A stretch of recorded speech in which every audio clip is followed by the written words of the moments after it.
Income from salary में अभी तक के वीडियोस में हमने थ्योरी देखी थी, जिसमें हमने allowances, perquisites, profits in lieu of salary, retirement benefits के नोट्स समझे थे वन बाय वन।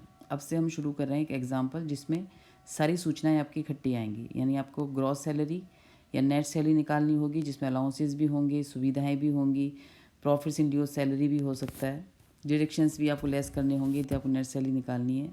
तो इस एग्जांपल को करने से पहले एक बार और वापस से आप शुरू करने से पहले इस वीडियो को अपनी सैलरी के सारे नोट्स को आप पढ़ लें, रिवाइज़ कर लें, किसी पॉइंट में डाउट है तो उसको क्लियर कर लें। उसके बावजूद भी क्वेश्चन करते समय किसी पॉइंट में अटक जाएँ तो नोट्स से आप वापस हेल्प ले सकते हैं। 2-3 एग्जाम्पल करते करते आपको क्लियर हो जाएगा कि अपने को किस तरीके से पॉइंट्स को सॉल्व करना है, और पॉइंट्स भी आपको ऑलमोस्ट सारे याद हो जाएंगे जो भी आपने अब तक पढ़े होंगे। एग्जाम्पल को शुरू करने से पहले अपन पूरा पढ़कर देखेंगे एक बार, ये तय करने के लिए कि हमारी प्रीवियस ईयर की अवधि कहाँ से कहाँ तक है। जैसे आपने नियम पे ध्यान हो तो यदि सरकारी कर्मचारी है या फिर ऐसा कर्मचारी, गैर सरकारी कर्मचारी जिसका वेतन अगले माह की पहली तारीख को देय होता है, ये लाइन प्रश्न में लिखी हुई है। तो इन दोनों ही स्थितियों में हमारा प्रीवियस ईयर होगा 1 मार्च से 28 फरवरी। और यदि वो गैर सरकारी कर्मचारी है जिसके वेतन की कोई सूचना लिखी हुई नहीं है कि अगले माह की पहली तारीख को देय होता है, तो प्रीवियस ईयर की अवधि होगी हमारी 1 अप्रैल से 31 मार्च। चूँकि हमारा असेसमेंट ईयर 23-24 है, तो हम इसको सॉल्व करेंगे 22-23 के लिए। तो पहले हम क्वेश्चन को पूरा पढ़ के देख लें एक बार कि इसका प्रीवियस ईयर कहाँ से कहाँ तक होगा। तो पहली चीज़, ये कंपनी में काम करता है, मतलब ये सरकारी कर्मचारी नहीं है। अब हम क्वेश्चन को पढ़ के देखें तो यहाँ कोई सूचना नहीं वेतन कब ड्यू होता है। आखिरी में हम देखें तो आखिरी में भी यहाँ पे ऐसा कुछ लिखा हुआ नहीं कि वेतन अगले माह को ड्यू होता है। इट मीन्स आपका जो प्रीवियस ईयर की अवधि होगी वो हमारी अवधि होगी प्रीवियस ईयर की 1 अप्रैल 2022 टू 31 मार्च 23। इस अवधि के लिए हमें इस प्रश्न को सॉल्व करना है। इस प्रश्न में लास्ट में एक लाइन लिखी हुई थी, इसमें आपको नई एक्स दरों के विकल्प का चयन करता है तो वेतन में कर योग्य आय क्या होगी। मतलब इस प्रश्न को आपको ओल्ड स्कीम और न्यू स्कीम दोनों से सॉल्व करना है। पुरानी कर की दरों को आधार पे भी सॉल्व करना है और नई कर के दर के विकल्प के आधार पर भी आपको सॉल्व करना है। तो यहाँ पे पहले मैं यहाँ पे वर्किंग नोट्स के पॉइंट समझा देती हूँ मैं आपको वन बाय वन किस तरीके से सॉल्व करना है। बाद में सूचनाओं से हम पूरा क्वेश्चन सॉल्व करेंगे। तो पहली सूचना है उसका वेतन 6,000 रुपये प्रति माह है। तो यहाँ पे कोई कन्फ्यूज़न नहीं है, सिंपल है। आपकी बेसिक सैलरी दे रखी है 6,000 रुपये पर मंथ, तो सैलरी आपकी हो जाएगी 72,000। उसके नियोक्ता ने एक असुसज्जित मकान रहने के लिए दिया है जिसके लिए नियोक्ता 2,000 रुपये प्रति माह किराया चुकाता है, परंतु एक्स से केवल 1,250 रुपये प्रति माह वसूल करता है। अब इस सूचना में देखें तो यहाँ दे रखा है कि नियोक्ता ने आपको 2,000 प्रति माह किराए पे लेके मकान दिया है, यानी हमारी सुविधा का मूल्य यहाँ पर हो जाएगा 15% ऑफ सैलरी या फिर रेंट पेड, जो भी हमारा लेस होगा।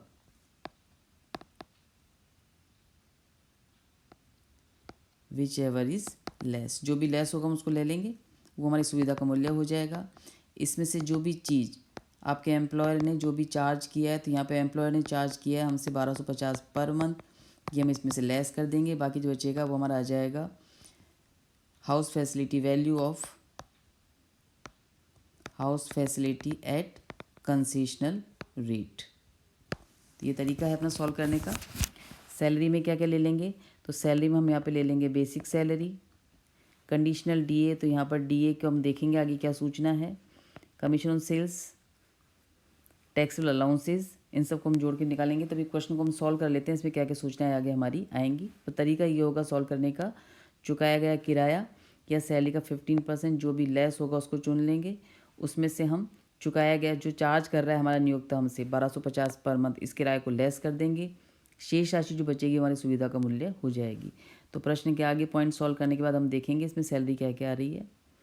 महंगाई भत्ता फुली टैक्सेबल है, इसमें आ जाएगा आपका 1,200 इंटू 12। 3 महीने की एडवांस सैलरी आपको मिली है डीए के साथ, तो डीए है यहाँ पर हमारा 1,200 पर मंथ, सैलरी है 6,000 यानी 7,200 रुपये। ये जो एडवांस सैलरी आ जाएगी हमारी, ये एडवांस सैलरी आ जाएगी 7,200 इंटू 3, क्योंकि 3 महीने के लिए हमको ये एडवांस मिली है। बोनस आ जाएगा इसमें 8,000 रुपये का, तो यहाँ पे आपका बोनस भी आ जाएगा। इसके बाद मनोरंजन भत्ता है, यहाँ पे आपका एंटरटेनमेंट अलाउंस भी आ जाएगा। पूर्व नियोक्ता से प्राप्त पेंशन है, ये हमारी पेंशन भी आ जाएगी। मकान की सफाई के लिए नियोक्ता ने एक फराश मिला हुआ है जिसका वेतन आपका 125 हो चुका है। ये फराश की सुविधा होती है विशिष्ट कर्मचारी के लिए, तो पहले हम चेक करेंगे विशिष्ट कर्मचारी है कि नहीं है। कार की सुविधा भी विशिष्ट कर्मचारी के लिए, इसको भी हम चेक करेंगे विशिष्ट कर्मचारी है कि नहीं है, फिर सॉल्व करेंगे। 2 बच्चों के लिए बाल शिक्षा भत्ता, चिल्ड्रन एजुकेशन अलाउंस हमें मिला है 2 बच्चों के लिए, यानी 200 रुपये, 2 प्रति माह 12, यानी हमें भत्ता मिल रहा है यहाँ पर 4800। अकॉर्डिंग टू नॉर्म्स जो हमारा एग्जेम्पशन है वो हमारा होता है 100 रुपये प्रति माह प्रति बच्चा, मैक्सिमम 2 बच्चों के लिए। तो 2400 यहाँ पे हमारा एग्जेम्प्ट है, 2400 यहाँ पे हो जाएगा टैक्सेबल। उसके खानों की अप्राकृतिक जलवायु से धनबाद में कार्य करना पड़ता है। नियोक्ता ने 1000 रुपये प्रति माह की दर से भूमिगत अंडरग्राउंड कोल माइंस अलाउंस मिल रहा है अपने को, तो इसका नियम अपना होता है राशि प्राप्त हुई है 1000 टू 12,000। एग्जेम्पशन मिलता है इसमें हमें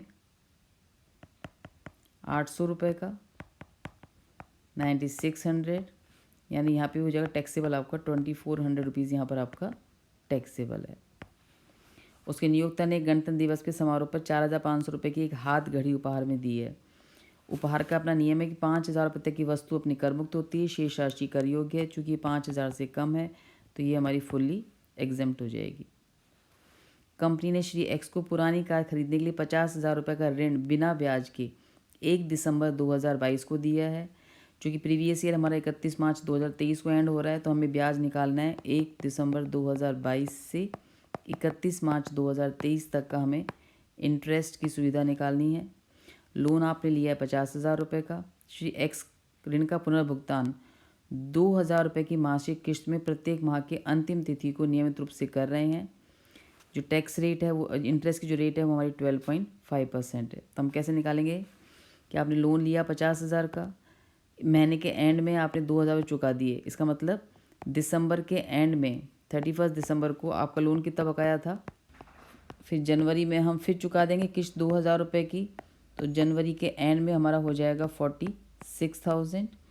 फिर हम चुका देंगे 2,000 रुपये फरवरी में, तो फरवरी के एंड में हमारा लोन बाकी रहेगा 44,000 का। और 31 मार्च को हम फिर चुका देंगे 2,000 रुपये, तो मार्च के एंड में हमारा लोन बाकी रहेगा यहाँ पे 42,000 का। इजी तरीका रहेगा, आप चारों को ऐड कर दें तो ये आपका हो जाएगा 1,80,000। आप इकट्ठा निकाल सकते हैं 1,80,000 इंटू 12.05% इंटू 1/12, तो ये निकल जाएगा 1808। ये हमारी टैक्सेबल इंटरेस्ट की राशि हो जाएगी। अब हम देख लें एक बार इसमें, तो बेसिक सैलरी आ रही थी हमारी यहाँ पर जब हमने सॉल्व की थी 6,000 टू 12, ये अपनी आ जाएगी 72,000 दोनों ही स्थितियों में, ओल्ड टैक्स में भी और न्यू टैक्स में भी। अपना जो अलाउंस था वो था 1,200 पर मंथ DNS अलाउंस, तो ये अपना आ जाएगा 14,400। ये पूर्णतः कर योग्य है, तो ये पूरा इनकम के अंदर शामिल किया जाएगा। एडवांस सैलरी मिली थी आपको, सैलरी प्लस DA दोनों को जोड़ के हमें एडवांस सैलरी मिली है 3 महीने के लिए, तो ये आ जाएगा हमारा 21,600 रुपीज़, दोनों ही स्थितियों में टैक्सेबल है। बोनस था हमारा 8,000 रुपये का, ये भी दोनों ही स्थितियों में टैक्सेबल है। एंटरटेनमेंट अलाउंस था हमारा, यहाँ पे एंटरटेनमेंट अलाउंस की राशि हमें दे रखी थी 7,500 पर एनम, तो ये आ जाएगी एंटरटेनमेंट अपना आ जाएगा 7,500 पर एनम। ये पूर्णतः कर योग्य है। इसके संबंध में आपको कटौती मिलती है ग्रॉस सैलरी में से, वो भी तब यदि ये सरकारी कर्मचारी होता तो, पर चूंकि ये गैर सरकारी कर्मचारी है तो हमारा एंटरटेनमेंट अलाउंस पूर्णतः कर योग्य हो जाएगा। पुराने नियोक्ता से हमें पेंशन मिल रही है 600 पर मंथ, तो ये हमारी हो जाएगी 7,200 रुपीज़। इसके बाद ये मैंने समझाया था आपको मिला तो है 12,000, जिसमें एग्जेम्पशन है 800 रुपीज़ का, तो ये अपना हो जाएगा कर योग्य 2,400। लेकिन जब हम नई कर की दरों का विकल्प को चयन करेंगे तो फिर हमें इसमें कोई भी कर मुक्ति नहीं मिलेगी, तो यहाँ पे पूरी राशि आ जाएगी हमारी 12,000 रुपये। नई कर की दरों का विकल्प लेने पर हमें भत्तों में से कोई कर मुक्ति नहीं मिलती है, तो यहाँ पे पूरा आ जाएगा 12,000 रुपये। यहाँ पे कर मुक्ति मिलेगी तो हमारा आ जाएगा 2,400। सेम ऐसे ही जो चिकित्सा आपका था बाल शिक्षा भत्ता, वो आपको मिला था 4800, एग्जामिशन था 2400। तो जब हम पुरानी कर की दरों का विकल्प लेंगे तब तो हमारा आ जाएगा 2,400, लेकिन जब नई कर की दरों का विकल्प लेंगे तो हमारा आएगा 4,800 रुपये। अब हम निकालेंगे house facility. Rent house facility के लिए हम ले लेंगे एक तो बेसिक सैलरी, चूँकि डीए के यहाँ पे कहीं कोई सूचना नहीं है कि इन दी टर्म्स ऑफ एम्प्लॉयमेंट है या सेवानिवृत्ति के लिए लाभों का हिस्सा है, तो यहाँ पे डीए शामिल नहीं किया जाएगा। एडवांस सैलरी चूँकि इस वर्ष से संबंधित नहीं है तो ये भी शामिल नहीं होगी। इसमें आ जाएगी आपकी बेसिक सैलरी, इसमें आ जाएगा हमारा bonus, entertainment allowance, pension, coal mines allowance से जो मिला हुआ भत्ते की राशि और चिल्ड्रन एजुकेशन अलाउंस, ये सब राशियाँ हमारी शामिल होंगी रेंट फ्री हाउस फैसिलिटी निकालने के लिए। 72,000 plus 8,000 plus 7,500 plus 7,200 plus 2,400 plus 2,400। जब हम पुरानी कर की दर का विकल्प लेंगे, यदि हमने नई कर की दरों का विकल्प लिया तो हम लेंगे सैलरी के अंदर 72,000, 8,000, 7,500, 7,200, 12,000 और 4,800। तो उसको हम निकाल लेते हैं यहाँ पे हमने। तो यहाँ पे पहले हम निकालते हैं ओल्ड टैक्स के अकॉर्डिंग सॉल्व करेंगे तो हमारी बेसिक सैलरी आ जाएगी 72,000, बोनस है 8,000, एंटरटेनमेंट अलाउंस था हमारा 7,500, पेंशन थी हमारी 7,200 प्लस चिल्ड्रन एजुकेशन अलाउंस और underground coal mines allowance. Education allowance अपना आ रहा था और पेंशन 7,200 आ गई, ये अपना था 2,400 और कोल माइंस अलाउंस भी आ रहा था हमारा 2,400। ये टोटल हमारा आ जाएगा इसमें 99,500। इसका हम निकाल लेंगे 15%। इसका 15% आ जाएगा 14,925। चुकाया गया किराया है हमारा इसमें 2,000 पर मंथ, वो है हमारा 24,000। दोनों में से जो भी कम होगा वो सुविधा का मूल्य होगा, तो कम राशि आ रही है यहाँ पे 14,925। तो यहाँ पे कम राशि आ जाएगी हमारी 14,925। हमारा एम्प्लॉयर हमसे चार्ज कर रहा है 1,250 पर मंथ, ये हमारा आ जाएगा 15,000। चूँकि यहाँ पे सुविधा का मूल्य हमारा कम आ रहा है, वसूल हमसे ज़्यादा कर रहा है, तो सुविधा का मूल्य कितना हो जाएगा यहाँ पे हमारा नील हो जाएगा ओल्ड टैक्स स्कीम के अंदर। यदि आप नई टैक्स को लेते हैं अपन तो यहाँ पे सैलरी मीनिंग थोड़ा सा अलग हो जाएगा। यहाँ पे फिर हमारा सैलरी मीनिंग हो जाएगा, बेसिक सैलरी सेम आएगी 72,000, बोनस आ जाएगा 8,000, एंटरटेनमेंट अलाउंस 7,500, 7,200। लेकिन जो चिल्ड्रन एजुकेशन अलाउंस और कोल माइंस अलाउंस की पूरी राशि आ जाएगी तो ये हमारा आ जाएगा 12,000 और ये हमारा आ जाएगा 4,800। तो हमारी जो टोटल सैलरी आएगी वो आ जाएगी 1,11,500। इसका हम निकाल लेंगे 15%। इसका 15% हमारा आ जाएगा 16,725। तो जब आपने न्यू टैक्स रिज्यूम लिया है तो हमारी सुविधा का मूल्य आ जाएगा 16,725। तो इसको हम ले लेंगे यहाँ पर 16,725। जो राशि हमसे वसूल की है नियोक्ता ने वो 15,000 है, तो सुविधा का मूल्य हो जाएगा टैक्सेबल हमारा 1,725। स्वीपर और कार की फैसिलिटीज़ पहले हम देखेंगे कि हमारा ये विशेष कर्मचारी है कि नहीं है।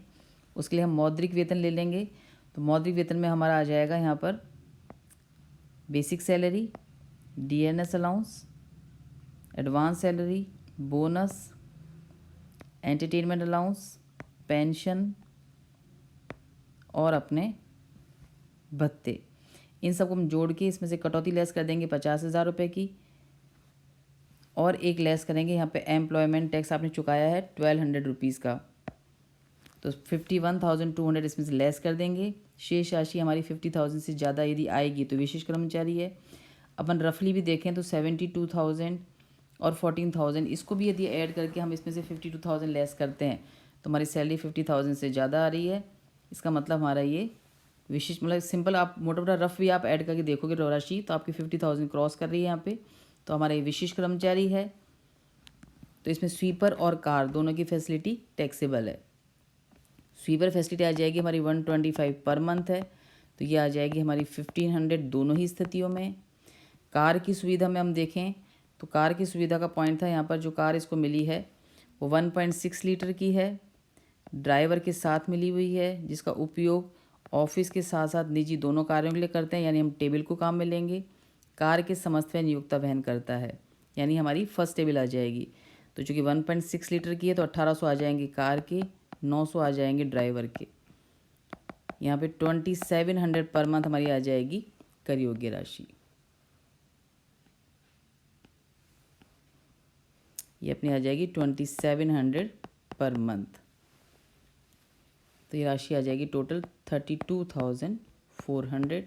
इंटरेस्ट हमने सॉल्व किया था, वो हमारा आया था टैक्सेबल 1808। तो ये निकल जाएगी हमारी ग्रॉस सैलरी फर्स्ट सिचुएशन में 171,208। जब ओल्ड टैक्स रिजीम हमने लिया है और न्यू टैक्स को हम लेंगे तो 1,84,933। यदि आपने ओल्ड टैक्स का ऑप्शन चूज़ किया है तो फिर हमें दो कटौतियाँ भी मिलेंगी। एक कटौती स्टैंडर्ड डिडक्शन जो 50,000 रुपये की है, और एम्प्लॉयमेंट टैक्स जो हमारा 1200 का है। तो 51,200 हम लेस कर देंगे, तो ये आ जाएगा 1,20,008 रुपीज़ का। न्यू टैक्स रिजीम आपने लिया है तो फिर आपको कोई भी कटौती स्वीकृत नहीं होगी, तो हमारी सैलरी आ जाएगी 1,84,933। तो ये तरीका है हमारा सॉल्व करने का।